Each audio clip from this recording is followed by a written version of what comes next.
बैठ जाओ, अब वीडियो ऑन कर रहा हूँ। हाँ हाँ कर दीजिए, क्या है, दो दो टीचर पढ़ा सकते हैं आईएचएल में, तो क्या ऐसे नहीं पढ़ा सकते हैं? हाँ आ गया, अब इसको चलिए चलिए उतारेंगे। पढ़ाइए पढ़ाइए। चलो बहुत लगता है ढिलाई नहीं की है। नहीं कर रहा हूँ, छोड़ दिया। सही। बेटा का काम हुआ? अरे हो गया, सब बच्चे सब अपना ही है, क्या है उसमें।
Hello, good evening to all.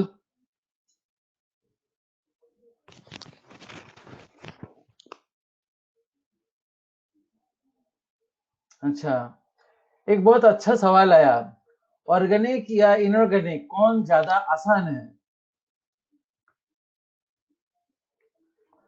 It's a very good question. बहुत दिन ऐसा सवाल मैंने सुना ही नहीं है, तो जो भी है मैं आपको बताता हूँ जवाब। भाई साहब, यहाँ पे आसान या डिफिकल्ट ऐसे डिस्टिंग्विश, मतलब ऐसे डिमार्केशन तो ना ही करो। आपको ये पढ़ना है, यूं टारगेट बनाओ, हमें ये सिलेबस में है, हमें पढ़ना है। वो कठिन है क्या आसान है, देखो ही मत। जो चीज अभी कठिन लग रहा है उनको आप लगातार गिन गिन के 5 बार रिपीटेडली पढ़ लो, आसान हो जाएगा। तो कोई भी कठिन चीज को आसान बनाने का ये तरीका है। जिसको ऐसा लगता है कि ना कोई चीज कठिन है, किसी को ऑर्गेनिक कठिन लगता है, किसी को इनऑर्गेनिक कठिन लगता है, जिसको जैसे भी लगता है, just I am telling you that identify that particular area. इस एरिया को आइडेंटिफाई कर लो कि ये हमें कठिन लग रहा है। बाकी दुनिया से अलग होकर एक बार उसमें फोकस करे और 2-3 बार यूं लिख ले, सब खत्म, यूं चुटकी में हो जाएगा।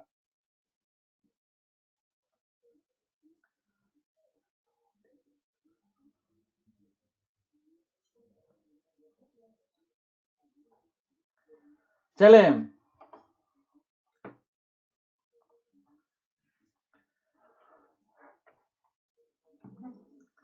मेरा एक पर्सनल एक्सपीरियंस आपके साथ शेयर करता हूं। मैं जब कॉलेज में पढ़ता था, मुझे ऑर्गेनिक बहुत अच्छा लगता था, और यूनिवर्सिटी का एग्जाम में कॉलेज का सारे बच्चे में से मेरा ऑर्गेनिक में मार्क्स सबसे ज्यादा आया था। देखो, अब रास्ते में चलते चलते हम लोग कहाँ पहुंचे, और फाइनली मैंने इनऑर्गेनिक में स्पेशलाइज करके इधर घुस गया, तो फिर यहाँ पे इनऑर्गेनिक में सब कुछ कर रहा हूँ। तो सवाल ये है कि ना, कठिन आसान खुद के ऊपर है, ठीक है ना। अच्छा, चले ये सब बातें अभी बंद करें। अब देखते हैं हम लोग क्या कर सकते हैं, नहीं कर सकते हैं। अब आगे का पढ़ाई हम लोग शुरू करते हैं। कि पिछले दिन हम लोग कहाँ तक पढ़ा था, कोई थोड़ा सा लिख के बता सकते हैं कहाँ तक पढ़ा था?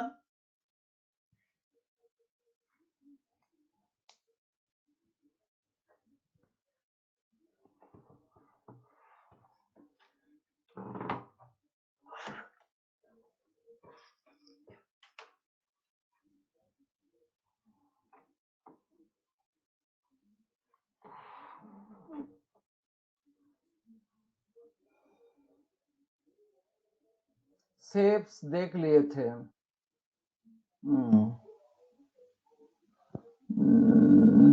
शेप्स देख लिया था हम लोग। यहाँ याद आ गया।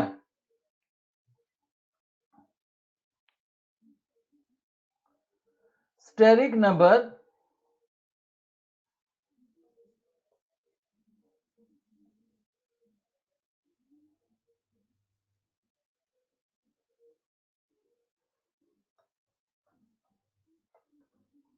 Steric number 5 was completed। ये completed था।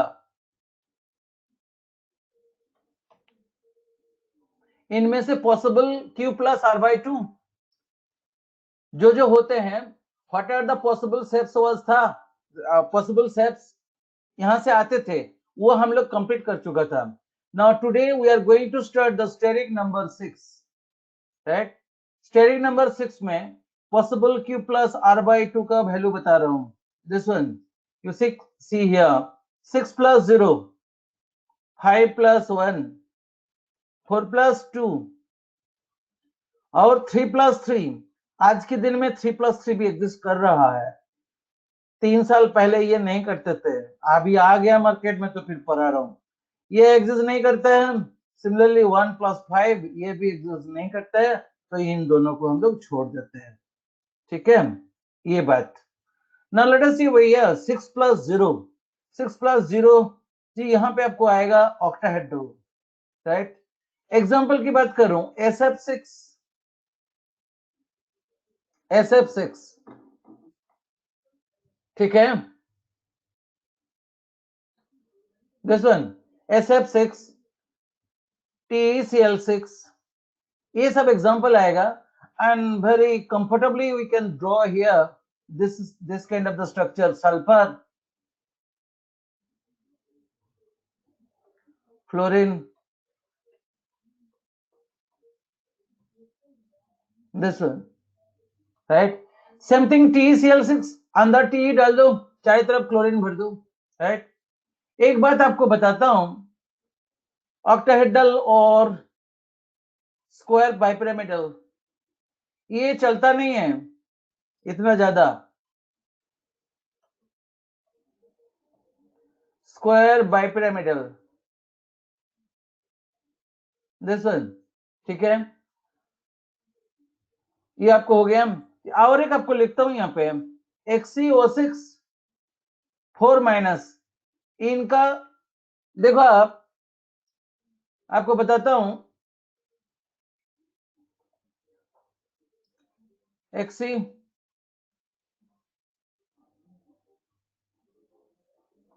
दिस वन 6 ऑक्सीजन डाल देता हूं,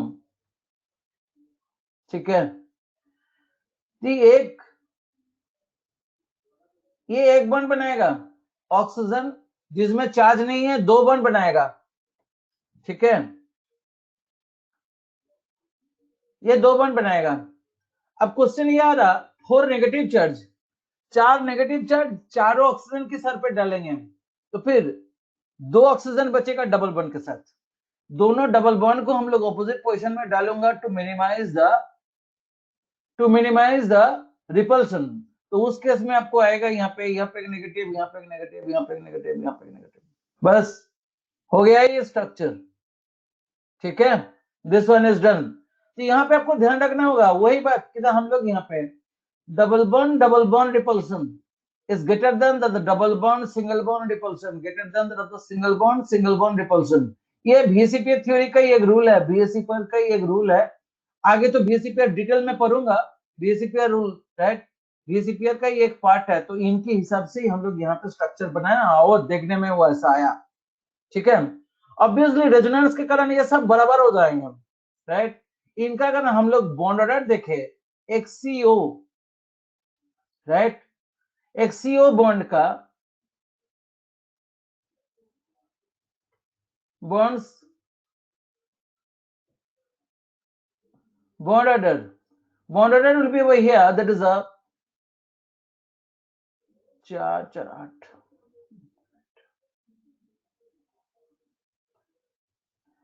8 divided by 6,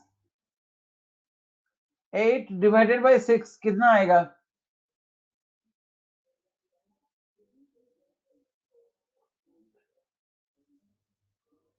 1.33 ये आएगा 1.33, ठीक है। So in that way all XCO bonds are equivalent, right? All XCO bonds are equivalent, ये बात है। तो ये 6 प्लस 0 की कहानी खत्म हो गया, राइट। ये तो आपको जब भी आपको ऐसा सिचुएशन आएगा that you can do it very easily, right. अनगन जी मैं आपको एक बात पूछता हूं, मैं नेक्स्ट पेज में जाता हूं, इस पन्ना को खराब नहीं करते क्योंकि हमें ये करस्पॉन्डिंग जो भी शेप्स है ना ये वापस आके लिखना होगा। दूसरा एग्जांपल हमें लेना जरूरी है, वो मैं आपसे कराते हैं, राइट। देखते हैं आप कैसे करते हो। Just you come here, that is a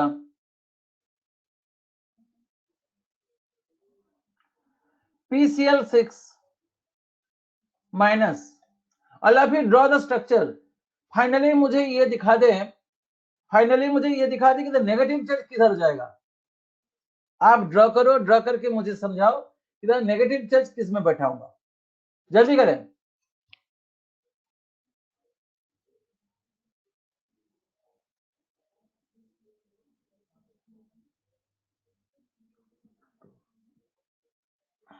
very good answers are coming, right जी।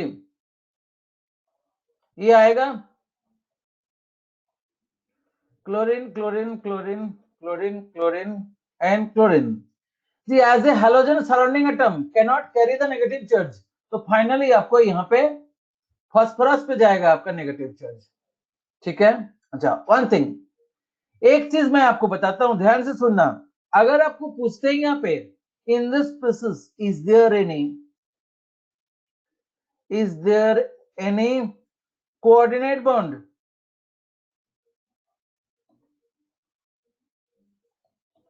क्या यहाँ पे कोऑर्डिनेट बॉन्ड है?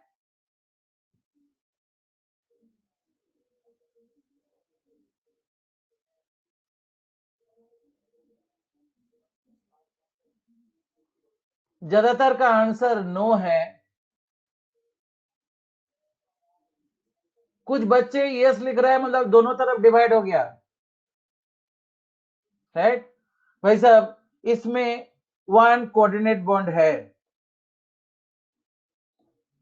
One coordinate bond is present, right. ये कैसे ये बनता कैसे? This is PCl5 plus Cl minus के पास आपको इस तरीके से 4 लोन पेयर था, ये चारों लोन पेयर में से आपको एक लोन पेयर ये फास्फोरस को डोनेट किया, और जो डोनेट करता है, राइट, ये कुल मिला के नेगेटिव चार्ज है। जो डोनेट करता है उनका सर पे प्लस चार्ज आ जाते हैं, और जो एक्सेप्ट करता है उनका सर पे नेगेटिव चला जाते हैं। तो कुल मिला के सारे के सारे जो क्लोरीन है, ऑल क्लोरीन, उनका चार्ज जीरो हो गया, और फाइनली नेगेटिव चार्ज फास्फोरस पे चले गए। This is nothing but the species, right. So the one coordinate bond is present, right. इस तरीके से इसका बनावट से ही आपको समझना पड़ेगा कि यहाँ पे कोऑर्डिनेट बॉन्ड है या नहीं। ये सवाल खूब पूछा जाता है, how many of the following species having coordinate bond, right. At least one coordinate bond, two coordinate bond, जो भी आपको पूछता है। वो मॉलिक्यूल भी हो सकते हैं, या ऐसे सिंगल सेंट्रल एटम वाला स्पीसीज भी हो सकते हैं, ऐसे आपको 4-5 दे देगा। उनका स्ट्रक्चर से ही आपको पता करना होगा कि उसमें कोऑर्डिनेट बॉन्ड है या नहीं। हर टाइम आपको दिखेगा नहीं, ठीक है। सर इसमें सब वन पार्शियली कोऑर्डिनेट बॉन्ड होगा जी, ऐसा इस तरीके से रेजोनेंस के कारण ऐसा कुछ बातें नहीं बताया जा सकता है, क्योंकि after formation of the bond every PCl bond will be identical. तो आइडेंटिकल हो जाने के बाद एग्जैक्टली कौन सा PCl बॉन्ड कोऑर्डिनेटेड वे में बना था ये आपको पता नहीं चलेगा। ऐसे नहीं बोल सकते हो कि the all bonds are the partial coordinate bond, ऐसा कंसेप्ट पूरा केमिस्ट्री का पेज में कहीं है नहीं। No such things are there, ठीक है। So because of the reason there is only one coordinate bond, it is enough for you. Next I am switching to the XCF5 plus, ये calculate करके बोलो Q plus R/2 का value कितना आ रहा है, जल्दी से बोलो।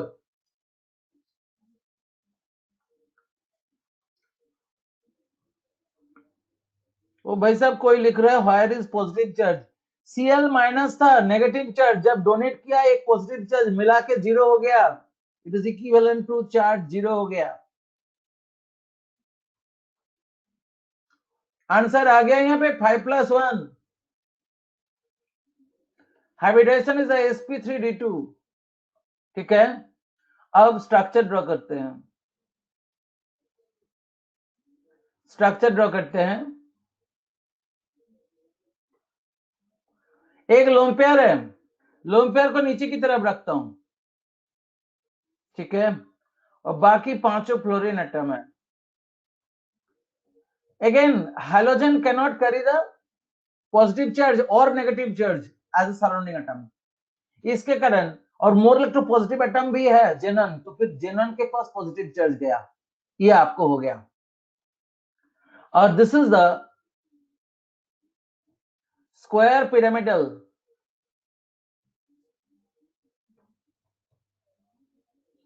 बट नॉट परफेक्ट, परफेक्ट नहीं है। D2 repulsion of lone pair, इनके कारण आपको ये थोड़ा सा अपलिफ्टेड होगा, अपलिफ्टेड होगा तो फिर फाइनली क्या हो जाएगा, इसी ये इस तरीके से हो जाएगा, ये चारों फ्लोरीन एटम और जेनन क्या होगा, ये चारों फ्लोरीन एटम का प्लेन से जेनन थोड़ा सा नीचे उतर जाएगा, ये ऐसे थोड़ा सा नीचे उतर जाएगा, लोन पेयर यहाँ है और एक फ्लोरीन एटम यहाँ है। फाइनली फाइनली इनको इस तरीके से ज्वाइन करते हैं,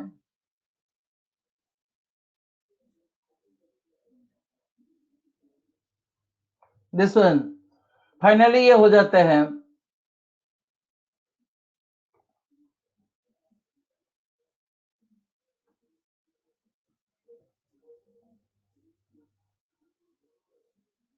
ऑक्टाहेड्रल, ये ऑक्टाहेड्रल वो भी डिस्टोर्टेड, यहां पे डिस्टोर्शन कैसे, ये दोनों एपेक्स बराबर नहीं होगा, इनका हाइट यहां से जितना होगा इनसे ज्यादा हाइट इस तरफ होगा, because of that reason it is distorted, ये आपको डिस्टोर्टेड हो गया, जी हो गया। Then angle B, all FXCF angle are less than 90 degree, ये भी बात है, ये भी ऐसा होगा। यहां पे नो कोऑर्डिनेट बॉन्ड, यहां पे कोई डेटिव बॉन्ड नहीं है,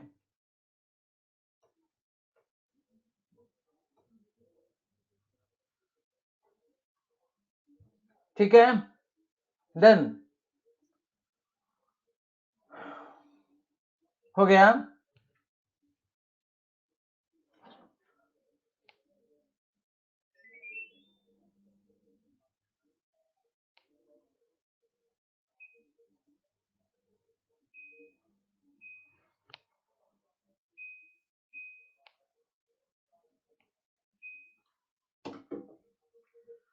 हो गया। Dative bond means coordinate bond, already बता के आए हैं, पिछले दिन का जो पढ़ाई है वो सारे बात पढ़ के आए, टर्मिनोलॉजी नहीं भूलना है, नहीं तो फिर ऐसे फालतू का डाउट आएगा। हो गया, अच्छा, इनका शेप परफेक्टली ऑक्टाहेड्रल, इसमें डाउट किधर है, ये परफेक्टली ऑक्टाहेड्रल है, ये आपको हो गया। अच्छा, not only XCF5 plus, right, similar species I'm writing here, that is a ClF5, BrF5, IF5,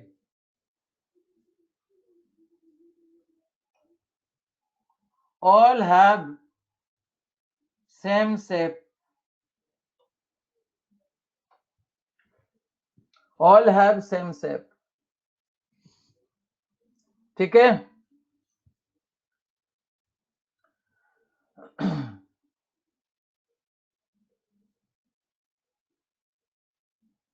One thing I am telling you that जब कोई बातें बता रहा हूं, कोई चीज कहां पे है, आप उस जगह में बातें समझ में आया क्या नहीं वो आप देखो.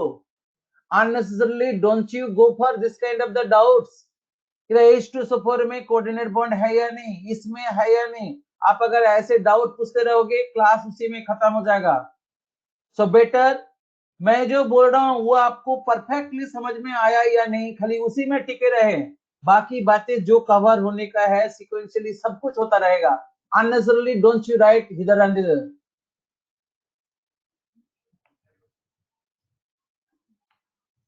नेक्स्ट देखें. You come to the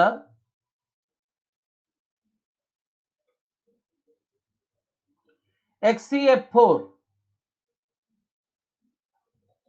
calculate करके देखो, आपको यहाँ पे 4+2 आएगा. हैबिटेशन इज sp3d2 एंड यहाँ पे आपको शेप ऐसा आएगा.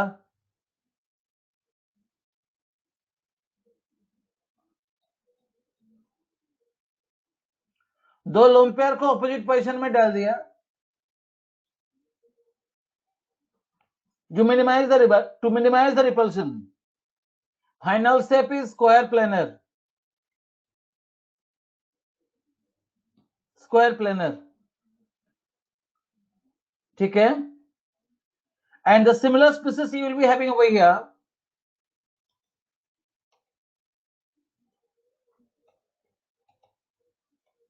Similar species are ICL4 minus, BRF4 minus, like this. जी BRF4 माइनस आपको बना के दिखा रहा हूं.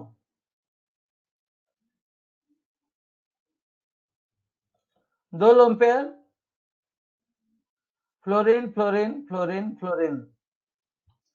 जी आप बताएं नेगेटिव चार्ज किधर जाएगा, नेगेटिव चार्ज किधर जाएगा. ब्रोमीन में. Very good. राइट. बात वही है, पिछले दिन ऑलरेडी बता चुके हैं.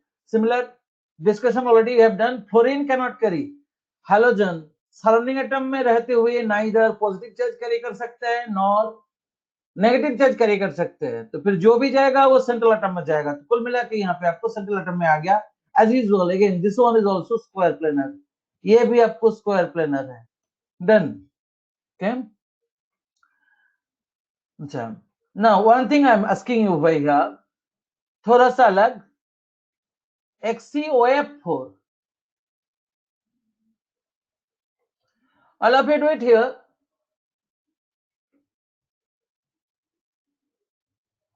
XCOF4.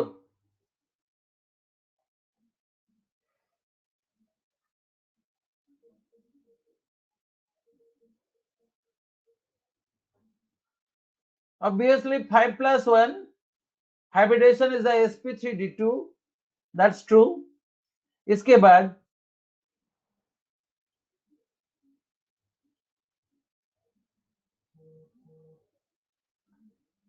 एक लोन पेयर बैठा दिया. All 6 positions are identical.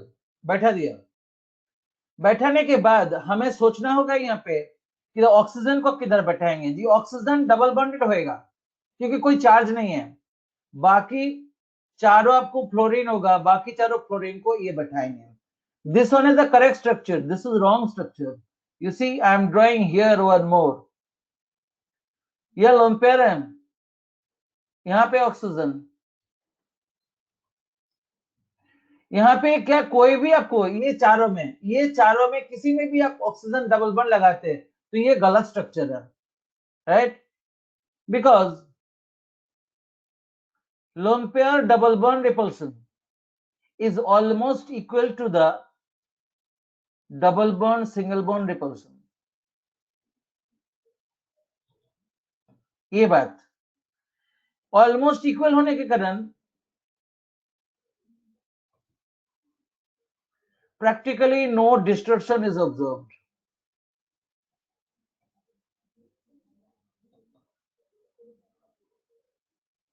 कोई डिस्टोर्शन ऑब्जर्व नहीं है यहाँ पे, right? And finally shape is square pyramidal. यहाँ पे स्क्वायर पिरामिडल है, राइट? Not distorted octahedral. ठीक है, not distorted octahedral. All of you got it? No, practically no distortion is observed. इस बात को थोड़ा ध्यान दे जी, बहुत ही कम यहाँ पे डिस्टॉर्शन होता है जी. एंगल का चेंजेस जो है, मैं एक बार प्रीवियस पेज में जाता हूं, देखो आप जी, यहाँ पे XCA5+ का जो यहाँ पे डिस्टॉर्शन आया ना, यू नो, ये जो वर्टिकल वाला जो एंगल है ना, ये एंगल आप देखो, this angle is 81 degree, and while ये जो एंगल है, this angle is 87 degree instead of 90 degree. तो यहाँ पे 9 डिग्री कम हुआ, 9 डिग्री डिक्रीज हुआ, एंड यहाँ पे 3 डिग्री डिक्रीज हुआ, राइट? नेक्स्ट पेज में आ जाओ, नेक्स्ट पेज में चलता हूं. यहाँ पे जो है, यहाँ पे less than 1 degree angle decrease, right? And इस बातों से ये कहा गया नो डिस्टॉर्शन इज ऑब्जर्व्ड.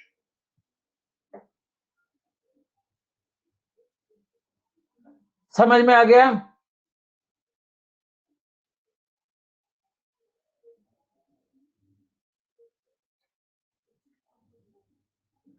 इन्हीं को सिलेक्ट करेंगे, चले आगे. बस ये हो चुका. Next, I am going to the next question. देखो,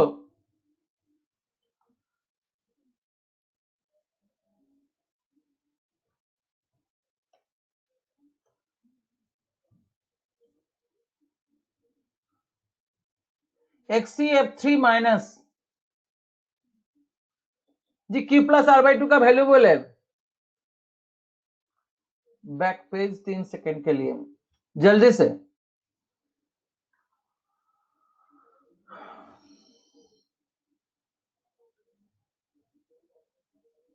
हो गया?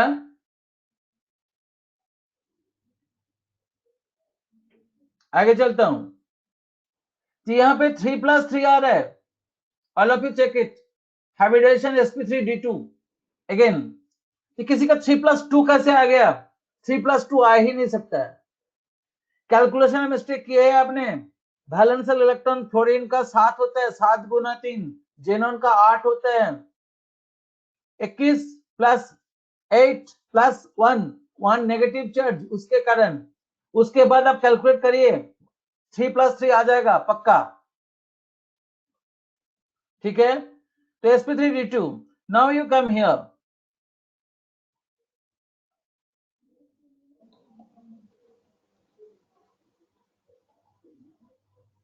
This is 3 lone pair 3 bone pair.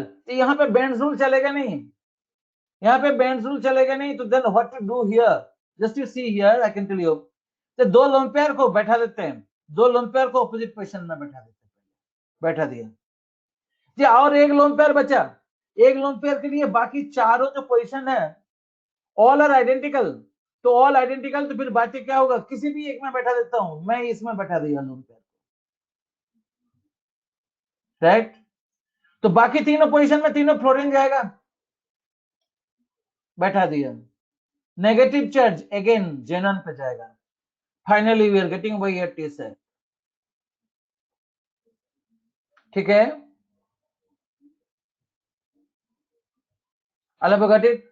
ओ भाई साहब, पिरामिडल नहीं आएगा. पिरामिडल कैसे आएगा? देख लो आप, पिरामिडल आ ही नहीं सकता किसी भी कारण. This is T set. Pyramidal तो बिल्कुल गलत है. चेक कर लो आप. ये दोनों फ्लोरीन बिल्कुल एक ही लाइन में है, और आपको यहाँ पे एक जो फ्लोरीन है वो उसका बिल्कुल परपेंडिकुलर है, क्योंकि ये स्क्वायर है. तो स्क्वायर का डायगोनल, वो एक दूसरे का परपेंडिकुलर होते हैं, बिकॉज ऑफ दैट रीजन। देखो आप, ये आपको टी शेप आएगा, ठीक है। अच्छा,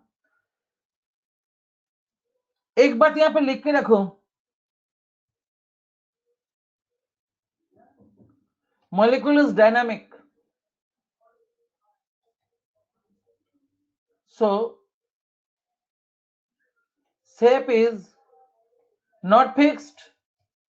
अच्छा, सही, ये बात कैसे पता चला जी? हमें पता चला किताब में, मैंने आपको जस्ट शेयर कर रहा हूं। एक मॉलिक्यूल किस तरीके से रहेगा नहीं रहेगा, वो उसका सराउंडिंग का एनर्जी पे डिपेंड करता है। तो सराउंडिंग का एनर्जी पे अगर डिपेंड करता है, तो वो किस तरीके से रहेगा, टी शेप में रहेगा क्या दूसरा किसी में रहेगा, आप मैं बताने वाला कोई नहीं होता हूं।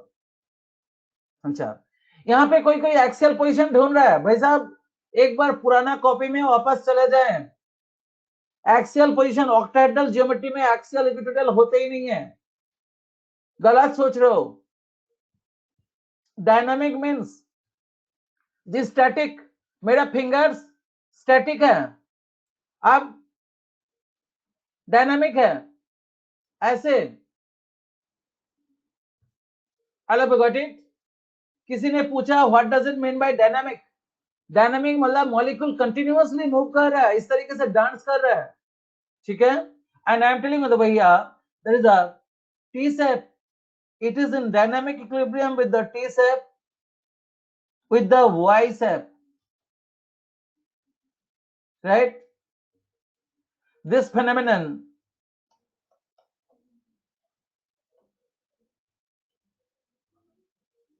is explained by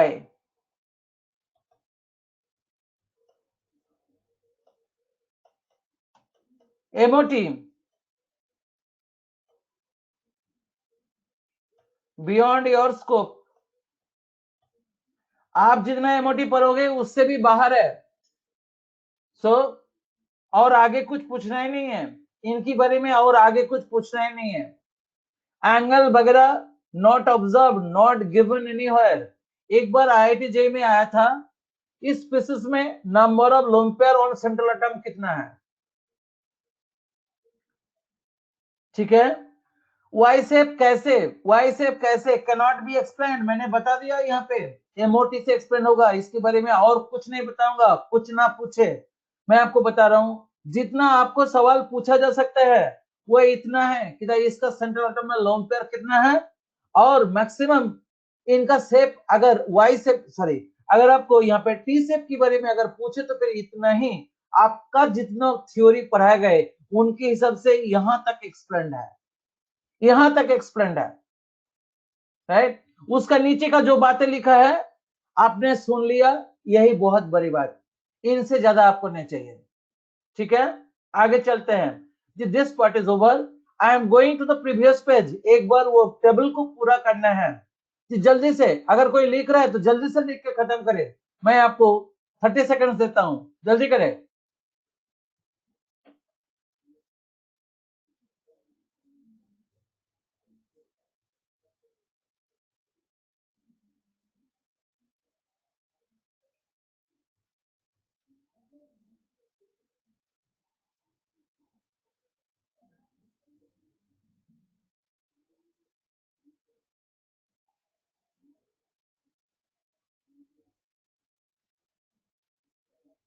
हो गया, आगे चलता हूं।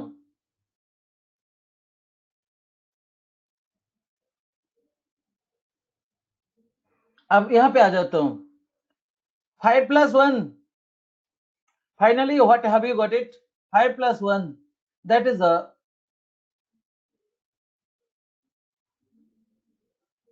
distorted octahedral।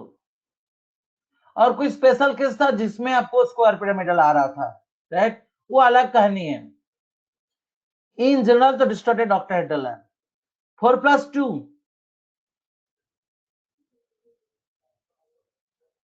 Square planar. 3+3 T shape.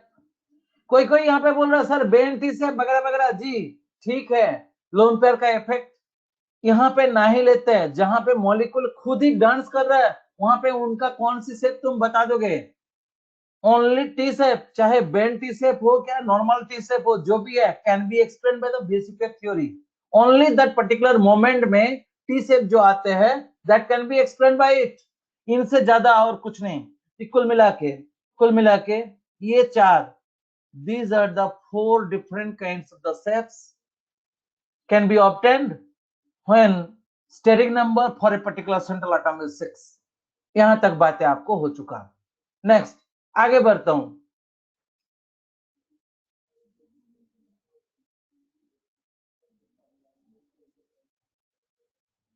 हो गया? अब देखिए,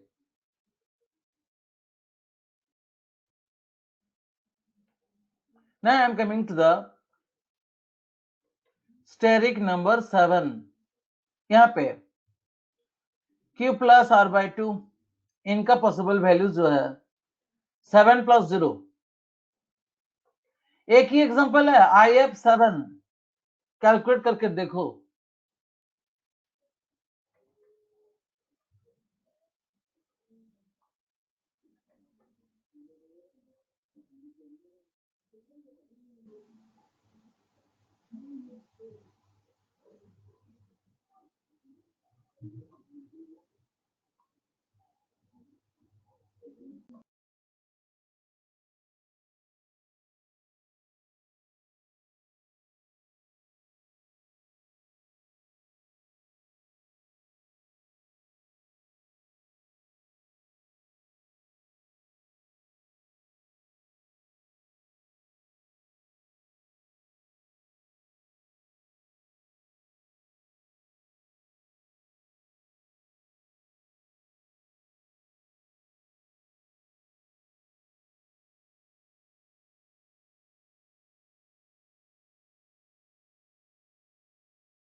Next you come to the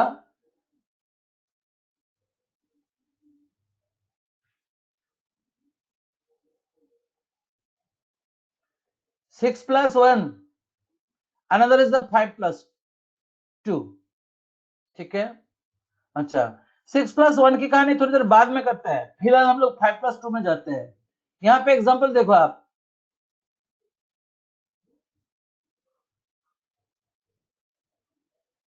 XCF5 minus, calculate करके देखो 5 प्लस 2 आ रहा है क्या नहीं आ रहा? 5 प्लस 2 आ रहा है क्या नहीं आ रहा, एक बार चेक करो।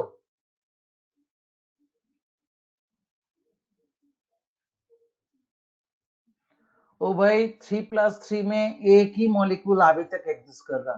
3 साल पहले वो भी था नहीं, हम लोग मना कर देते थे 3 प्लस 3 में कुछ भी नहीं है। ठीक है? अभी एक ही मॉलिक्यूल है, only molecule is XCF3 minus. Right, लिख देता हूं यहाँ पे, only species is available till date। Here also only one example, this one, right? इनका भी only one example है ही नहीं, अभी तक पाया नहीं गया इससे ज्यादा। XCF5 माइनस, आपको 5 प्लस 2 आर कमिंग और नॉट? कि बच्चे ने जवाब दे दिया कि 5 प्लस 2 आ रहा है, आ रहा है, तो फिर सवाल ही आ रहा यहाँ पे देखो, एक minute,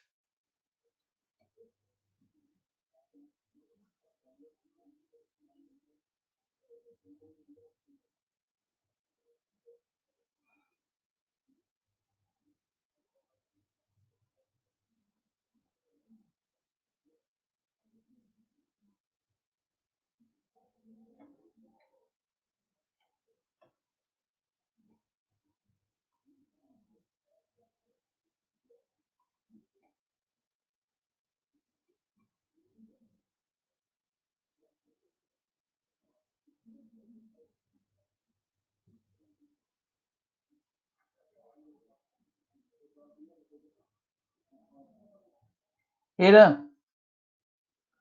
see now how to place the lone pairs। ठीक है, देखो आप पिछले दिन sp3 हैबिटेशन में हम लोग जब ClF3 की बातें किया था, इनका कंट्रास्ट में ClF3 चर्चा करना बहुत ज्यादा जरूरी है। यहाँ पे कहानी 3+2 है, हैबिटेशन sp3d है। ठीक, यहाँ पे देखो आप, ऐसा आता है क्लोरीन, दिस वन, यहाँ पे दोनों लोन पेयर को हम लोग इक्विटोरियल पोजीशन में रखा था, राइट, और तीनों फ्लोरीन को यहाँ पे रखा था। कुल मिला के it is T shape,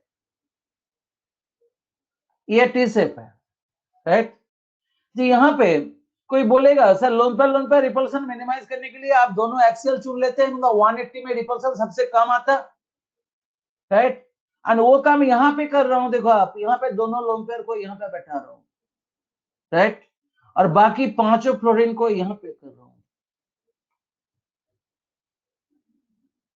right, और नेगेटिव चार्ज आपको जेनन पे फाइनली ना, दोनों कंट्रास्ट में है। यहाँ पे भी दो लोन पेयर, दोनों ऑपोजिट पोजीशन पकड़ के रखा, यहाँ पे भी दो लोन पेयर, लेकिन दोनों आपको यहाँ पे 120 एंगल में रखा, राइट।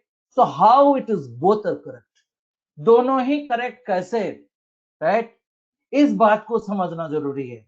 इस बात को समझने के लिए हमें चाहिए बेंड्स रूल, एक बार वापस पढ़ूंगा थोड़ा सा अलग हेडिंग से, राइट। यहां पे लिख रहा हूं,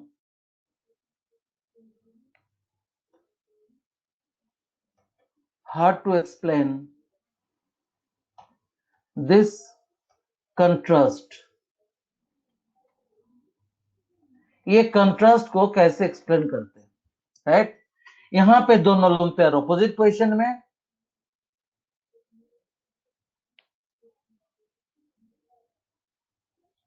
two lone pairs are at opposite position,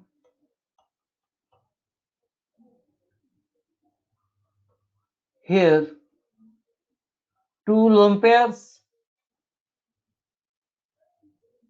are at 120 degree, right. तो how to explain this contrast, ठीक है।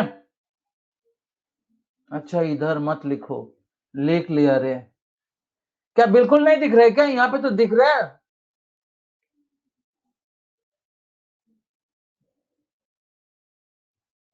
नहीं दिख रहा है, अब क्या करूं, दोबारा लिखना पड़ेगा।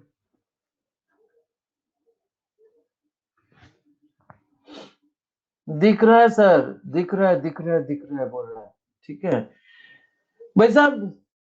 थोड़ा सा हैंडआउट देख लेना, जिसका थोड़ा तकलीफ हो रही है, नहीं तो फिर दोबारा लिखना बहुत मुश्किल है, ठीक है। आगे से ध्यान रखूंगा, मुझे मैं ब्लॉक कर दूंगा उस जगह को, ठीक है, थोड़ा सा संभाल लो। अच्छा आप देखो यहाँ पे, मैं नेक्स्ट पेज में चलता हूं, अब यहाँ पे लिखो, this can be explain by,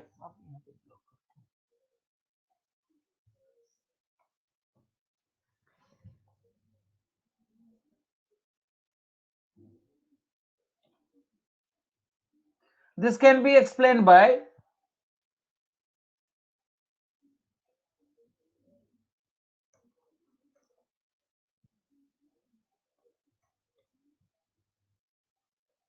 original Benz rule,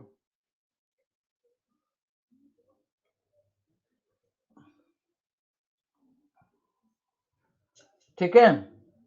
अब देखो ये ओरिजिनल बेंज रूल क्या होता है, ध्यान से सुनना। यहां पे लिखा गया the orbital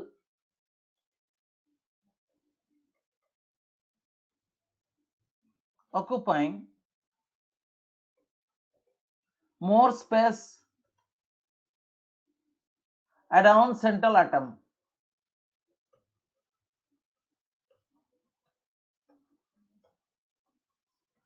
will have more s character, more s character, right. देखो मैं आपको यहाँ पे एक छोटी सी बातों से समझाता हूँ। This orbital is spherical enough, ऐसा शेप में है, और एक मानो इस तरीके का है, राइट। तो it is the central atom, right. जिस सेंट्रल एटम के अगेंस्ट में this orbital is occupying more space. थोड़ा सा विजुअलाइज करके देखो, सेंट्रल एटम के अगेंस्ट में जिसका क्या बोले सॉलिड एंगल ज्यादा है, सॉलिड एंगल जहां पे ज्यादा है, सॉलिड एंगल जहां पे ज्यादा है उसी वाले ऑर्बिटल में ज्यादा करेक्टेड होगा, राइट? क्या उसी वाला ऑर्बिटल ज्यादा स्पेस ऑक्युपाई कर रहा है अराउंड सेंट्रल एटम, राइट? इस बातों में hence it has more s character,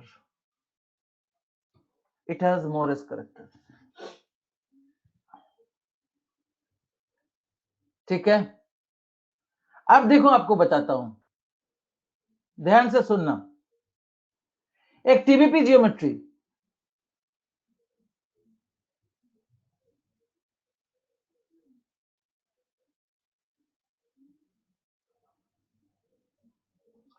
ये एक पीवीपी जियोमेट्री है, ये एक्सियल, ठीक है? ये एक एक्सियल ऑर्बिटल, इसका 5 नेबरिंग ऑर्बिटल है, 5 नेबरिंग ऑर्बिटल है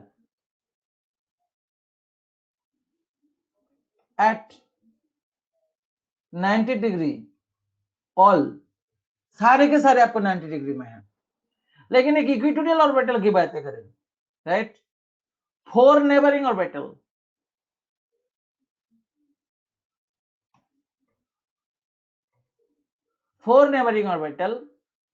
उनमें से 2 at 120 degree and other 2 at 90 degree. जी, इसका फिगर को विजुअलाइज करके ये दोनों बातें मैच करें। 1 axial orbital, similarly 1 equatorial orbital, right? ये बात, ये बर्दाश्त हो रहा है कि नहीं हो रहा है, बोलो।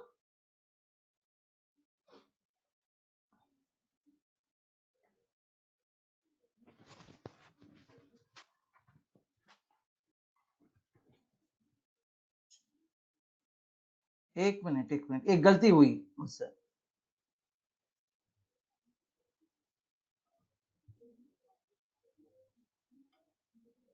Four neighbouring orbital, 2 at 90 degree, 2 at 72 degree. जी, वेरीफाई कर दिया, देखो आप चेक कर दिया, right? 2 at 90 degree and 2 at 72 degree लिख दिया मैंने, सही है। 120 नहीं होगा, 120 कहां से आएगा यहाँ पे? जी हो गया,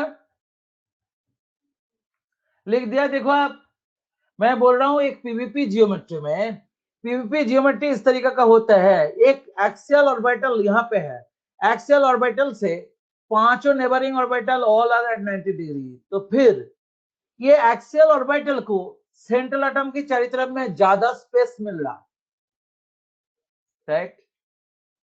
ज्यादा स्पेस मिल रहा compare to that of the equatorial orbital. Equatorial orbital का नेबरिंग देखो आप, ये 72 में है, 72 में है, तो फिर इसको सेंट्रल एटम के चारों तरफ में इतना स्पेस नहीं मिलेगा, आजू बाजू में और कोई आ चुका, तो बिकॉज ऑफ दैट रीजन सबसे ज्यादा खुल्लम खुल्ला जिंदगी जीने वाला है axial orbital. So axial orbital has more s character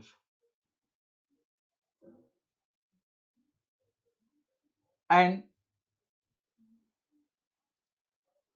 preferred by lone pair। बस ये हो गया बात।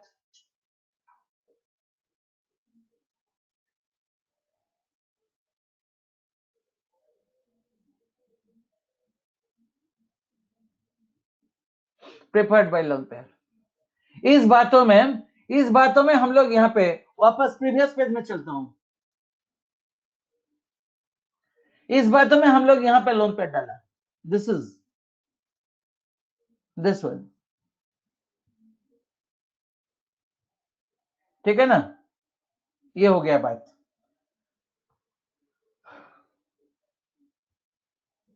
डन। अच्छा, नेक्स्ट जिसको लिख लो,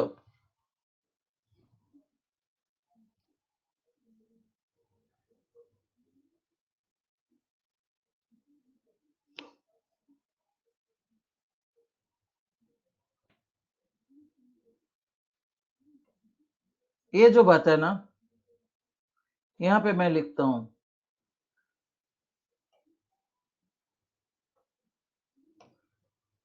and it is supported by the fact that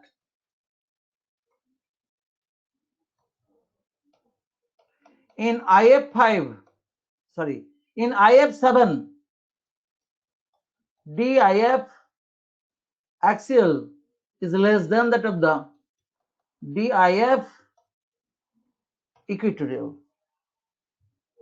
IF axial इनका साइज छोटा है, right.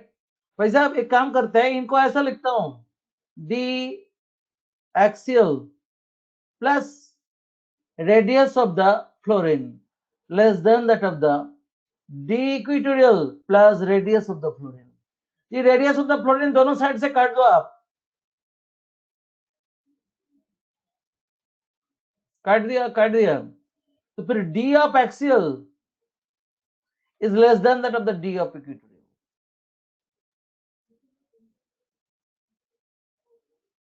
D axial less than that of the D of equatorial, मतलब ये आपको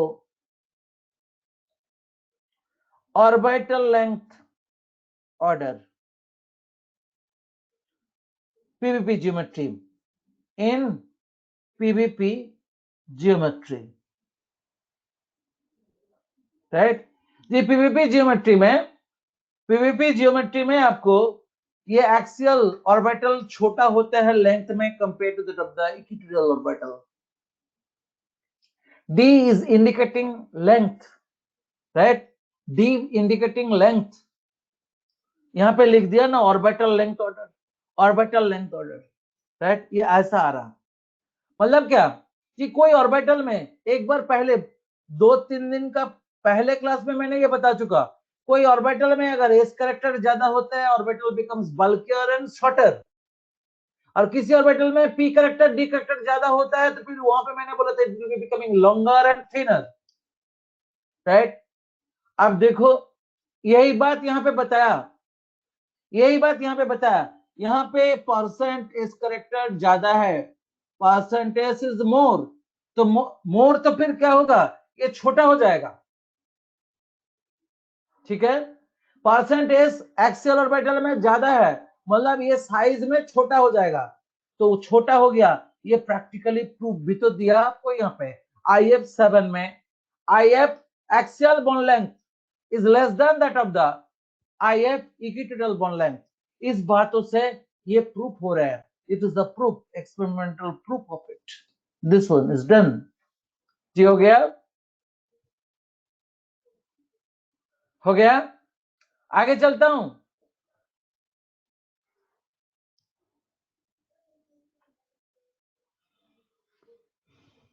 supported by the fact that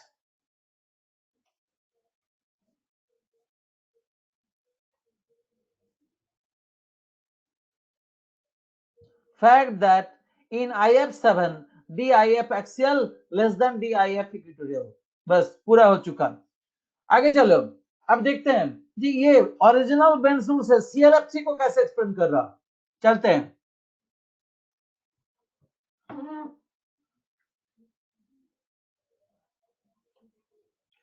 In CLF3, check it.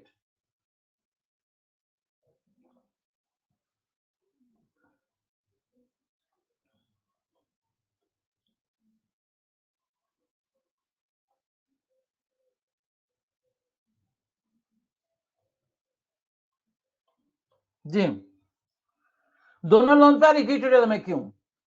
Similar kind of arguments मैंने आपको यहां पे दिखा रहा हूं। वन एक्सियल ऑर्बिटल, इनका चरित्र में क्या है? Three neighbouring orbital, three neighbouring orbital at 90 degree all, right? One equatorial orbital,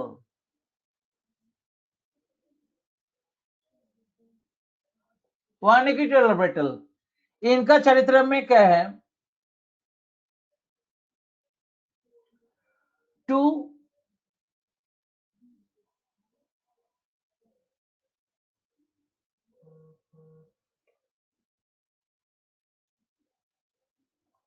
neighboring orbital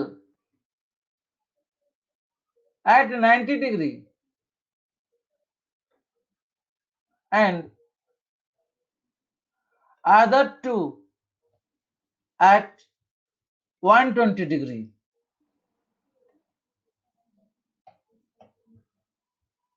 ठीक है,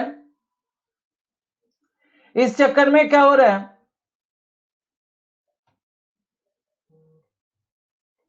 equatorial orbital has more space around central atom and has more s character,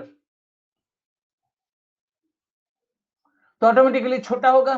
S character अगर ऐसा बताते हैं तो D equatorial should be less than that of the d axial, right? ये expected है, right? In PCl5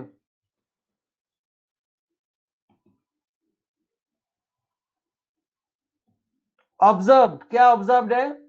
DPCl axial is greater than that of the DPCl equatorial। इनको फिर ऐसे लिखते हैं D axial plus radius of the chlorine greater than of the D equatorial plus radius of the chlorine. Radius of the chlorine दोनों side से काट देता हूं, राइट? तो फिर आपको आ गया D axial greater than that of the D equatorial. It is proved, right? तो फिर ओरिजिनल बेंड्स रूल से दोनों समझ आ गया। टीबीपी जियोमेट्री या टीबीपी जियोमेट्री में दोनों लोन पेयर इक्वेटोरियल में जाता है, वो भी according to the Bent's rule. और पेंटागोनल बाइपिरामिडल जियोमेट्री में दोनों लोन पेयर एक्सियल पोजीशन में जाता है एंड वो भी आपको according to the Bent's rule. तो ये बात वेल प्रूव्ड है। Now the structure is done, okay?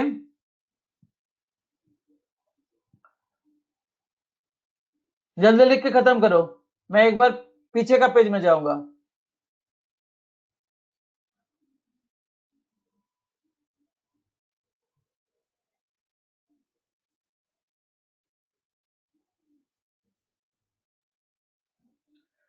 So now इसी इनका शेप क्या है?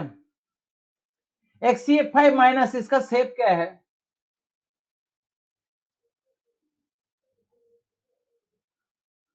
पेंटागोनल प्लेनर,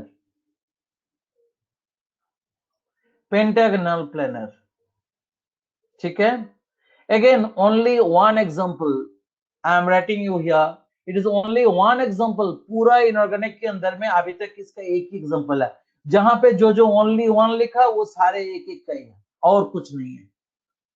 जी हो गया, आगे चलता हूं। अब बचे हैं 6+1। 6+1 की कहानी खोलते हैं।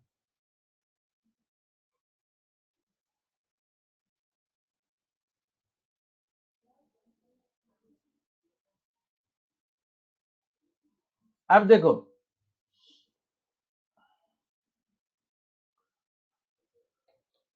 6+1 XCF6, ठीक है? ये एग्जांपल है। वन थिंग,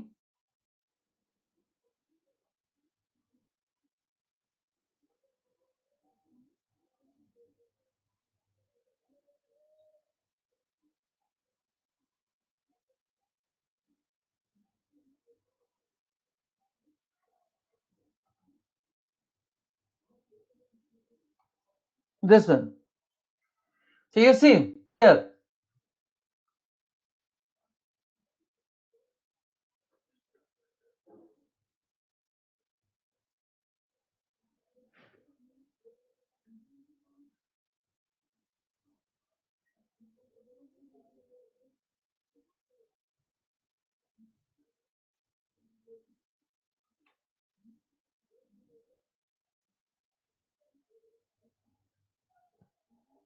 हो गया। अब देखो यहाँ पे कि अभी अभी जो थ्योरी हम लोग सीख के आया उनके अनुसार लोन पेयर को यहां होना चाहिए था, either this one or in the top position, means any one of the axial position, any one of the axial position इसमें होना चाहिए था। ठीक है, अगर इसमें है तो फिर हम लोग बाकी पोजीशन में फ्लोरीन बैठा देता हूं, 6 फ्लोरीन को यहां पे बैठा दिया। लोन पेयर का लोकेशन निकाल देता हूं यहां से, लोन पेयर का लोकेशन यहां से निकाल देता हूं, इनको छोड़ के अगर हम लोग देखें, right, the corresponding shape supposed to come over here, that is the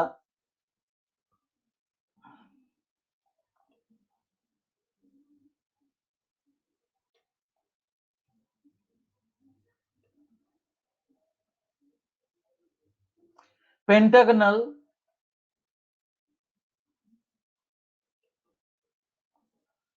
pyramidal, ये हुआ हमारा pentagonal pyramidal, right. But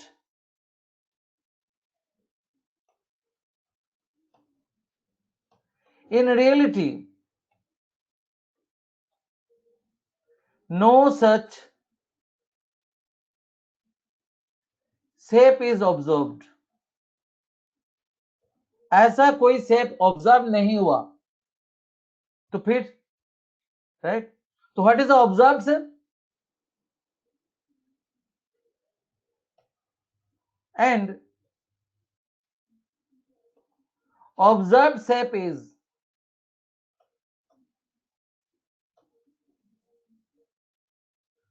octahedral, observe shape is octahedral, right जी। हमारी थ्योरी बता रहे हैं पेंटागनल पिरामिडल होना चाहिए था, observe shape is octahedral, right. अब केमिस्ट्री के अंदर में कि जो दिख रहे हैं वो फाइनल है, उनसे आगे कुछ नहीं हो सकता है, चाहे तुम्हारा थ्योरी पास हो फेल हो, उससे करस्पॉन्डिंग मॉलिक्यूल को कुछ आता जाता नहीं है। ठीक है, तो इस बात को just to match with the, मैंने यहां पे क्या लिख रहा हूं, ध्यान से सुनना बात को।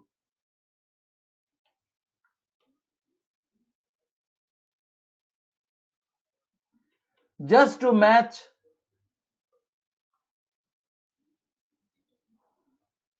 With the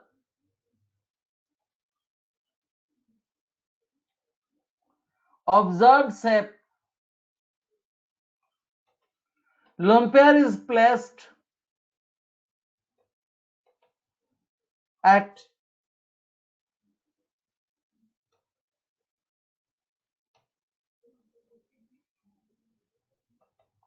one of the equatorial position, one of the equatorial position। ठीक है, तो फिर बैठाते हैं।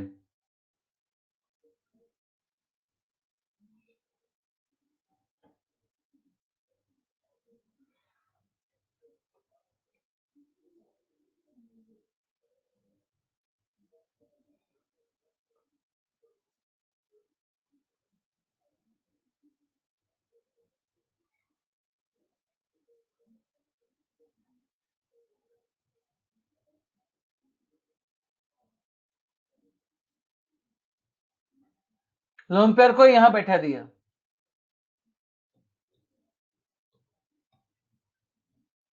This is done. And finally आपको लोन पेयर का पोजीशन निकाल दिया। बस इतना ही हमें बचा, इतना ही हमें अगर बचा है तो करस्पॉन्डिंग बेस को आपको दिखा देता हूं यहां पे ड्रॉ करके। ऐसा एक ट्रेपेजियम से मिला आपको, ये आपका रेड लाइन है, मैंने घुमा दिया, राइट। जेनॉन यहां पर है,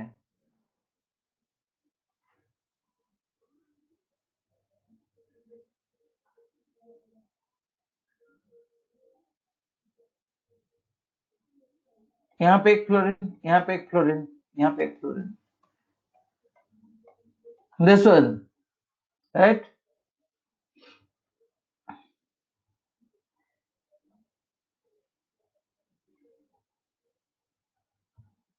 Now you see here, I am drawing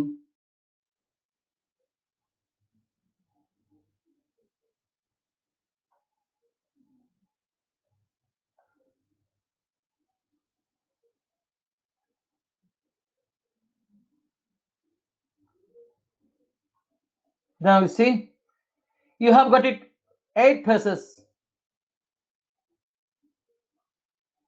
octahedral and base is trapezium, not the square, इस बातों में distorted, ये फाइनल से पाया, राइट, अकॉर्डिंग टू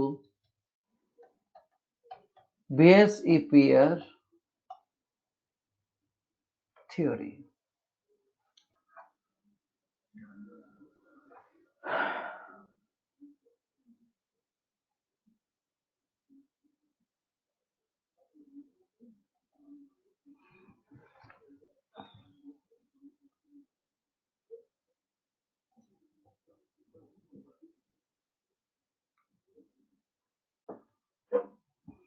जी हो गया,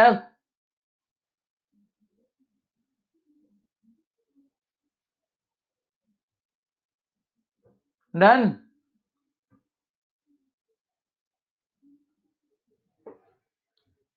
ये हो गया, तो एक बार वापस चलता हूं,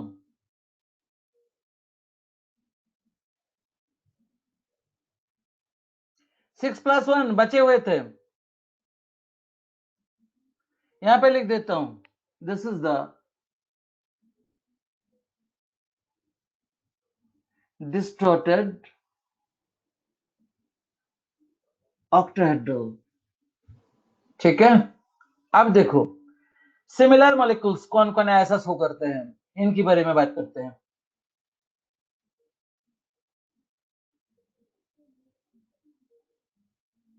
हो गया, अब दूसरा पेज में चलता हूं, you C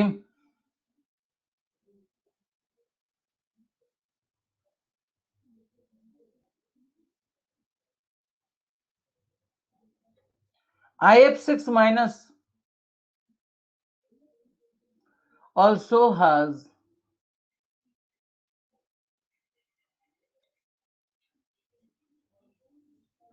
same shape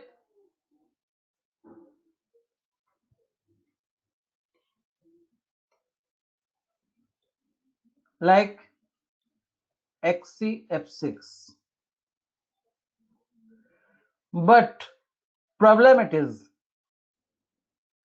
ICL6 minus IBr6 minus SBX3, एक मिनट गलत लिख दिया,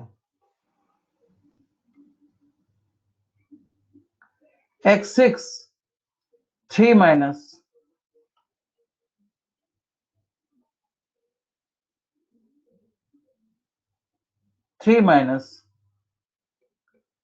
TEX6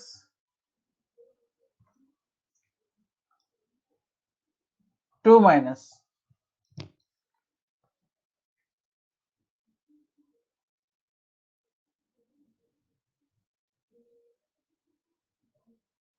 ठीक है। इस हारे का 6+1 है, but shape is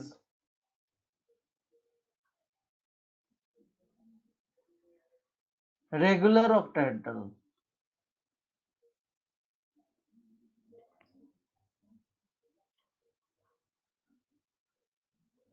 cannot be explained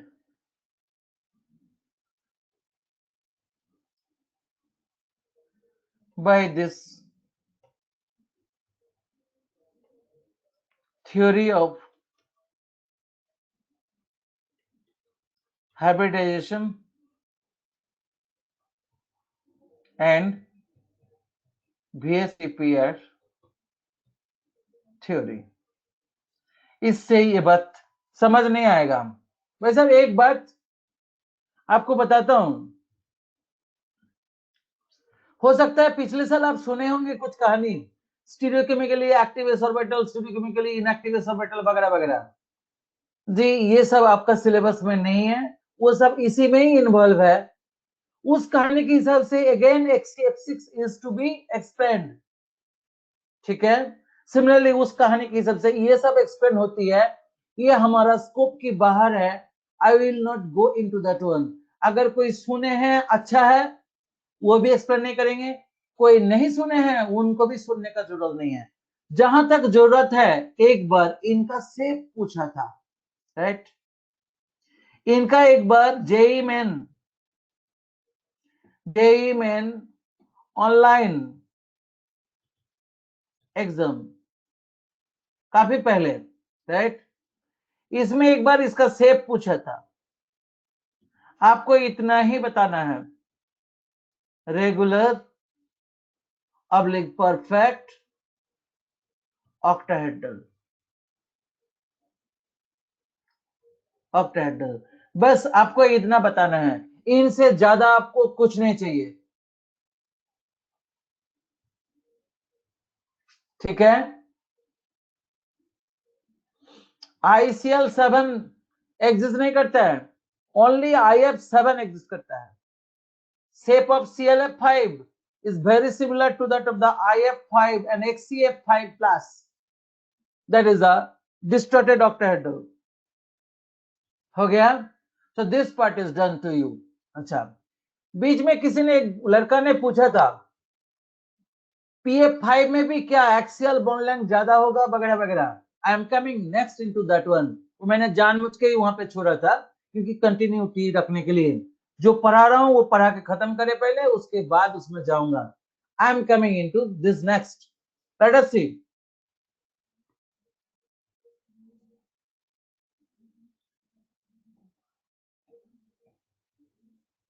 I am coming into this one.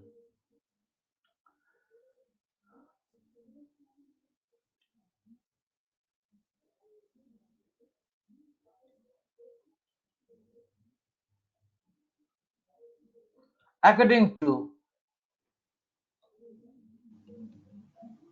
original Benz rule in TBP geometry,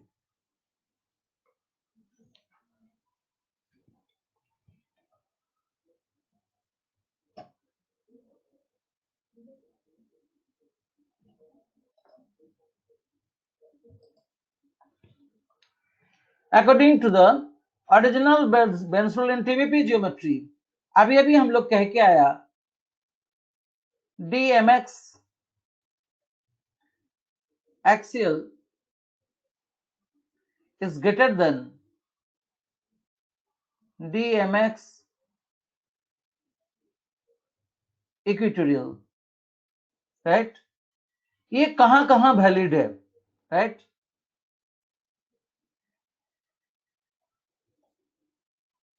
applicable in M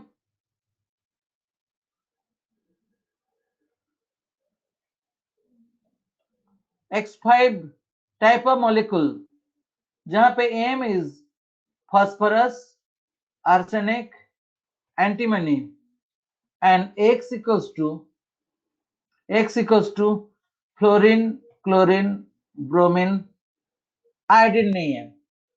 then MX4, यहां पे M equals to sulphur, selenium, tellurium, X equals to fluorine, chlorine, bromine. Again that is the AMX3 type of molecule. AM here iodine, bromine, chlorine, and यहाँ पे X equals to iodine की case में that is the chlorine fluorine, बाकी दोनों की case में only fluorine, chlorine के साथ नहीं हो पाते हैं बॉन्ड सुटेबल, राइट। ये बात आपको आ गया जी, बहुत बहुत इंपॉर्टेंट पार्ट है ये वाला, इसको याद रखना बहुत जरूरी है, वेरी वेरी इंपॉर्टेंट पार्ट।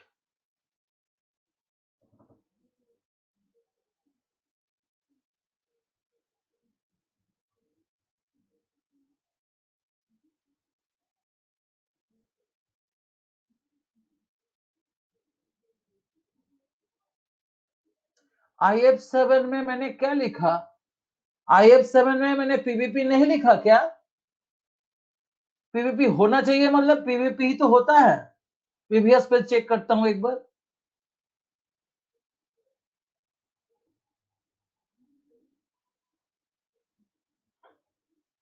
ये ना IF7 ये दिख रहा है ना, PVP pentagonal bipyramidal. IF7 arrow लगाकर मैंने यहां पे लिखा ना पेंटागोनल बाइपिरामिडल से, ये तो इनका है, ये इनका है, और 6+1 डिस्टोर्टेड ऑक्टेहेड्रल हो तो XCF6 का है। इतना जल्दी भूल जाने से बहुत डिस्टर्ब होता है भाई साहब, प्लीज आप मुझे मदद करें, नहीं तो फिर प्रॉब्लम हो जाएगा।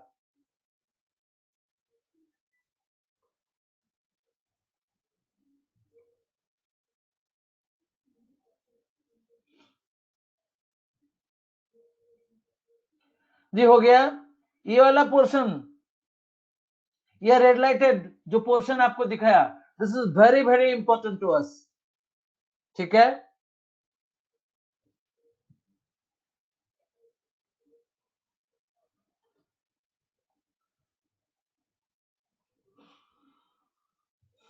रोहित कुमार, उन्होंने पूछा ऑफलाइन क्लास कब शुरू होगा सर? यही तो दुआ मांग मांग के थक गया भगवान के पास, जल्दी से ऑफलाइन क्लास वापस कर दे। आपका शकल के बिना ये क्लास बिल्कुल ही मजेदार नहीं हो सकता है। अब करे क्या, कोई ऑप्शन नहीं है मेरे पास। जब तक नहीं है तब तक रोने से कुछ फायदा नहीं है, जो है उनको एंजॉय करें, ठीक है। अच्छा नेक्स्ट,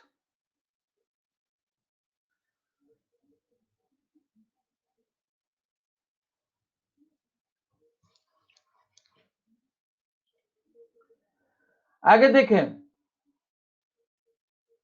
अच्छा यहाँ पे ये जो राइट साइड में लिखा है आपको, क्या बोले आपको इसके अंदर, क्या बोले आपको, जो रेड लाइटेड पोर्शन है, राइट, ये उन्हीं का रिलेटेड और एक बातें आपको यहाँ पे आएगा, मैं यहाँ पे लिख रहा हूं।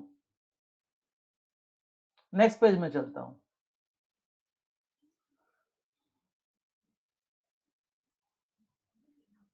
इन PCl2F3, the structure is already known to you.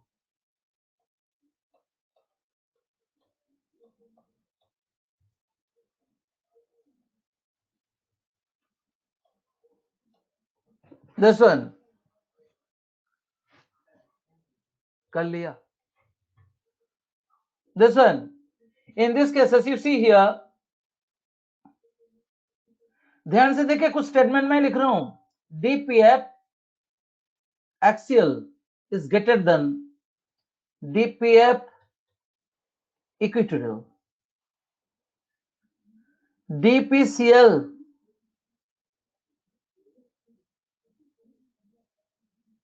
एक minute, DPF axial is less than that of the DPCl जो इक्वेटोरियल में है, देखो और DP F equatorial less than that of the DPCl equatorial, ये तो होना ही है, ये तो होना ही है। Radius of the chlorine is greater than the radius of the fluorine, right? ये पहले बता चुके हैं, ये तो होना ही है। टीबीपी जियोमेट्री में axial bond length will be greater than that of the equatorial bond length provided the surrounding atoms are same, ठीक है? Next you come over here, I am telling you, ये डीपीएफ बीच में जो है,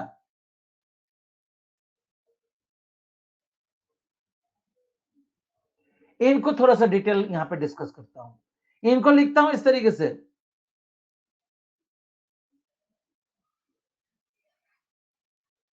यहां पे ऐसे लिख रहा हूं, D of axial plus radius of fluorine less than that of the D of equatorial, ये orbital length, D of axial D of equatorial मतलब orbital length plus radius of the chlorine. Here in TBP geometry, in TBP, d axial is greater than that of the d equatorial orbital length, right? Always in TBP, ये अभी अभी पढ़ के आया, but R of fluorine is sufficiently less than that of the R of chlorine, by which the bond length of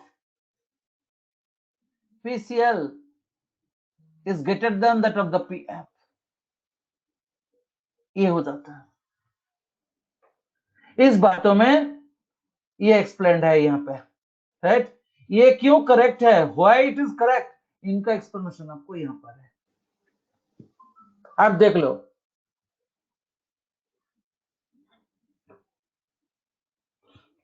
ठीक है,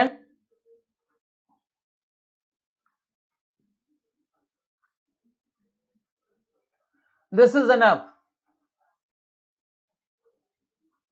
हो गया। यह बेंजोल के बारे में जो कहानी था ये आपको पूरा हो चुका। This is all about the different kinds of the molecular shapes, जो बातें आपको यहाँ पे आ सकते हैं। जी एक सवाल पूछते हैं, that is very important to us. अब ये लास्ट क्वेश्चन है, इसको पूछ के मैं खत्म करता हूं आज की क्लास, राइट? देखो एक सवाल पूछते हैं, क्वेश्चन यहाँ पे लिखता हूं, ध्यान से सुनना, सब्जेक्टिव क्वेश्चन है। The shape of the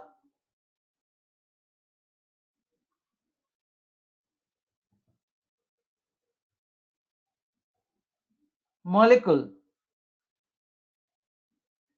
depends upon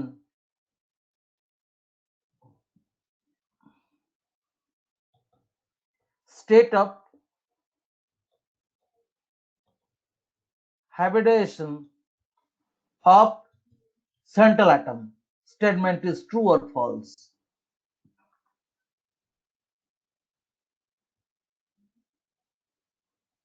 बताए जल्दी से।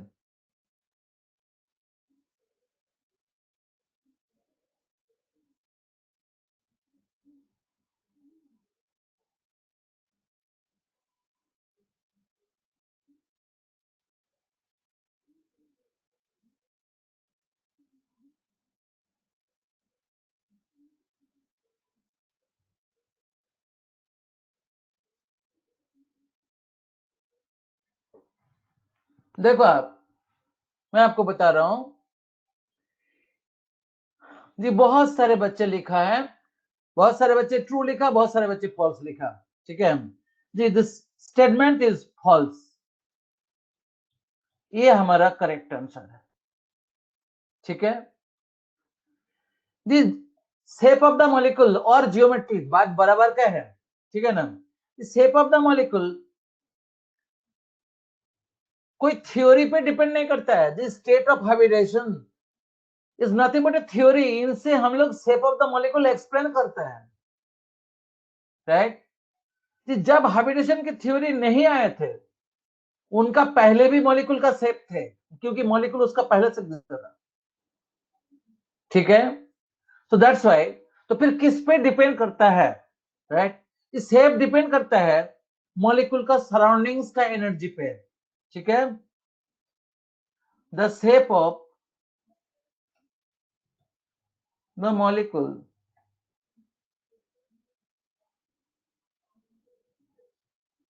depends upon the energy of its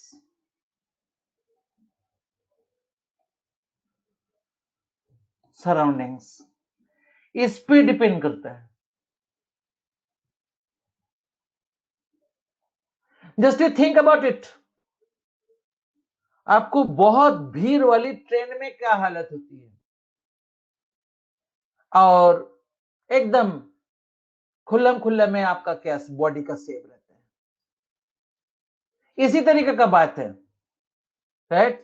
simply the very good example that I have taken भैया, आपका बॉडी का शेप बहुत ज्यादा एकदम ठसाठस जो आपको भीड़ होती है, उसके अंदर में आपका बॉडी का क्या शेप होता है, राइट। एक बार हाथ ऊपर हो गया तो फिर वहां ही रह जाता है, नीचे उतरने का भी मौका नहीं मिलता है। ऐसी भीड़ की बातें कर रहा हूं, राइट। तो आपका शेप ऐसे हाथ उठा हुआ ही होगा, लेकिन अगर जहां पे आपको बिल्कुल भीड़ नहीं है, वहां पे आप थोड़ी हाथ उठा कर चलेंगे, ठीक है। So this is all about, and now I am going to make it ready for hand out. आज का क्लास यहां तक, द क्लास इज ओवर, ठीक है। Now you wait for the hand out.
Handout मिला?